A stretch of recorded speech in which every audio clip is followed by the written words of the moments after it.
This is part one of Overcoming Rejection. In Islam, there are two primary spiritual covenants that are influential and powerful and affect people's lives.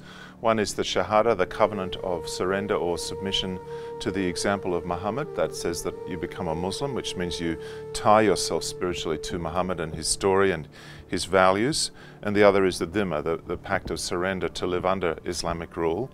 And in this session we're looking at one particular implication of the shahada, the binding of yourself to Muhammad's example. And we'll be particularly looking at how Muhammad responded to rejection. This is a very important issue. It has a profound impact upon Muslims and their capacity to hear the gospel and to claim freedom for themselves. And we'll be comparing how Muhammad responded to rejection to how Jesus responded. And we want to get to the conclusion to understand that Jesus' response to rejection, the cross, the resurrection, the advice he gave to his disciples, is an absolutely core issue in terms of responding to the challenge of Islam in discipling Muslims and equipping them to embrace the way of Christ. Noel and Phil Gibson, who were Australians who are very much involved in the ministry of inner healing and setting people free, pointed out that the greatest undiagnosed and therefore untreated malady today is rejection. Experiences of rejection can be very painful and damaging for us spiritually. I remember once ministering in a church where a beautiful young woman said to me, "My father always told me that I would never amount to anything, that I had no future and was useless." And that's a very rejecting thing for a father to say to a young woman, a daughter.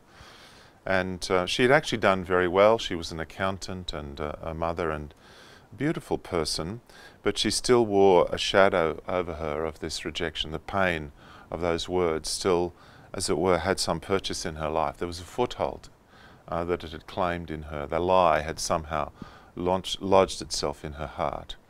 And I think for all of us, experiences of rejection can be very damaging.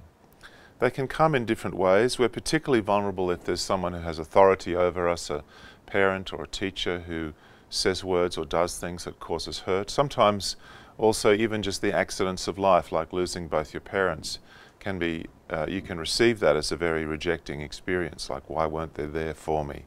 Why weren't they in my life? Sometimes rejection from people that we work with, our brothers and sisters in ministry, can be very painful and it can be hard to know how to recover.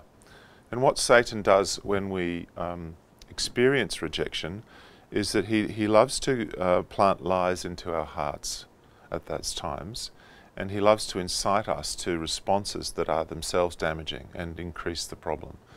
Rejection is a bit like a trunk of a tree that comes up and it has many branches of violence and control and aggression, deception and coping mechanisms, if you like, that arise from it. And if left untreated, it can blossom into a whole complex of very damaging and hurtful results. So addressing rejection, the healing of the heart, the experience of reconciliation, is at the core of Christian discipleship. As one woman once said to me, if you're a Christian, you have no right to take offense. And she's speaking really about how do you deal with rejection. It's true, when you're following Jesus, you don't have a right to take offense because he's taken that offense upon himself. It sets us free from the cycle of retribution and anger and bitterness that so often cripples people and hurts people in our society. This is a very, very big spiritual issue for everyone. And I gained a great deal of insight by looking at the life of Muhammad from the question of how did he experience rejection, and then contrasting that with Jesus' life, and then seeing the keys that he provides for his followers to deal with rejection as well.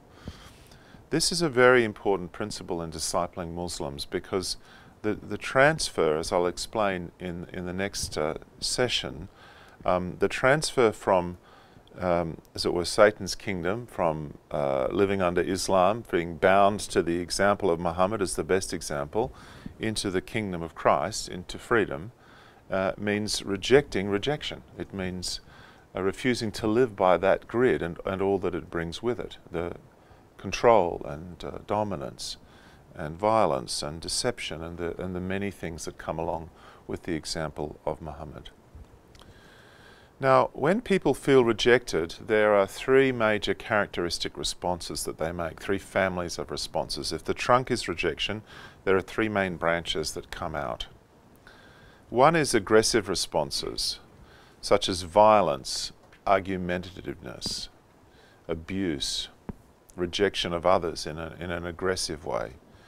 This is the response that says, if someone didn't want me, I will show them. They will suffer for rejecting me. Self-rejecting responses are another family of responses. They said they didn't want me and they were right. I'm worthless. So you have insecurity, self-pity. That young woman that I was referring to, one of the things that she was struggling with was a sense of worthlessness. So my father rejected me and he's my father, he must be right, it's my fault. Or someone who experienced abuse, that's also an experience of rejection because you are being misused, you're not being valued for who you are. And one of the responses that we can have to that is to say, it was my fault, there's something wrong with me, I'm no good. Insecurity, self-pity, self-doubt, these are very strong responses. Is that, am I going crazy? There must be something wrong with me. I've been sacked from my job, I'll never get another job again, I'm hopeless, I'm a disaster. What an idiot. You hear people saying that about themselves sometimes, and I think, please don't say that. If Jesus was here, he wouldn't be saying that. So these are self-rejecting responses. Another type of response is the self-validating responses.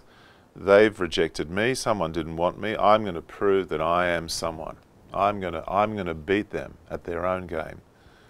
I'm going to look them in the eye and they will know that they were wrong.